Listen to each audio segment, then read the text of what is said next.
మా ఊరి చెరువు ఇది. నిన్న వర్షానికి కొన్ని వాటర్ పెరిగినాయి చెరువులో.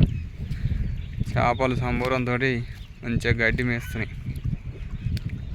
బర్రెలు ఎలా అయితే మేస్తాయో అలా మేస్తున్నాయి గడ్డి.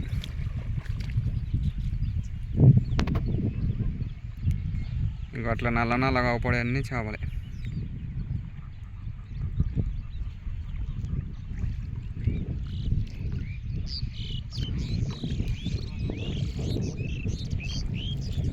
ఇవన్నీ చేపలే.